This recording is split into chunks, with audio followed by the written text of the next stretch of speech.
इसके बीच में रुझान हमारे पास 15 साल का सूखा भाजपा का खत्म हो सकता है, ऐसा रुझान बता रहे हैं।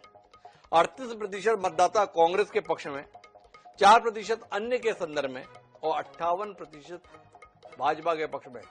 मीनल चौबे 15 साल का भाजपा का वनवास महापौर की कुर्सी के संदर्भ में खत्म करने जा रही हैं, ऐसा एग्जिट पोल का आंकड़ा बता रहा है। रवि जी, निश्चित तौर से जिस तरह से भारतीय जनता पार्टी यहाँ पे खासतौर से मूढ़त ने अपनी प्रतिष्ठा पूरी लगी रही, लड़ाई और यहाँ पे मुख्यमंत्री ने भी मेहनत की और जो 15 महीने की सरकार के कामकाज थे उसको प्रचारित किया, उसका लाभ यहाँ पे भारतीय जनता पार्टी को दिख रहा है।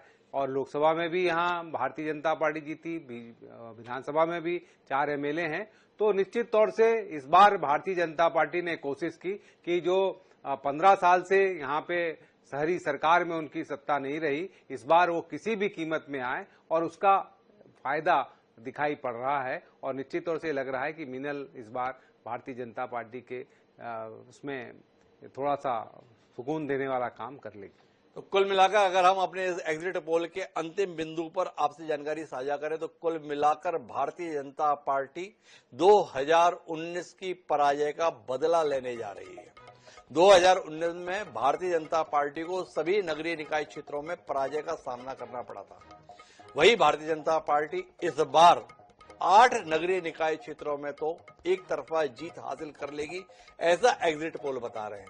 2 क्षेत्र ऐसे हैं जहां पर भारतीय जनता पार्टी को शिकस्त का सामना करना पड़ता है, पर वो अंतर इतना बड़ा नहीं है जिसे भाजपा पाट ना सके।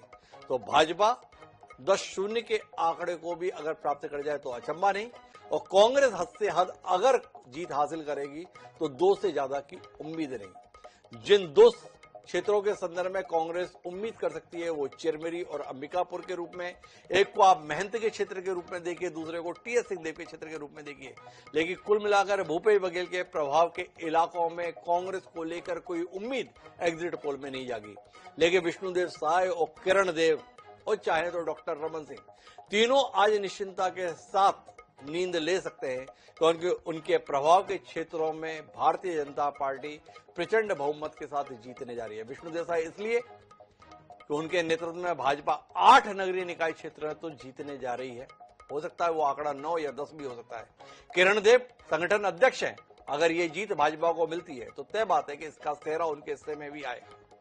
तीसरा नाम डॉक्टर रमन सिंह का राजनांदगांव के संदर्भ में, क्योंकि उस लड़ाई को रमन सिंह बनाम भूपेश बघेल के तौर पर देखा जा रहा है, तो एक बार फिर संसदीय चुनाव की तरह यहां पर रमन सिंह का पलड़ा भारी दिखाई दे रहा है। अंतिम परिणाम 15 तारीख को पता चलेंगे। 15 तारीख को हम आपके बीच में फिर हाजिर होंगे।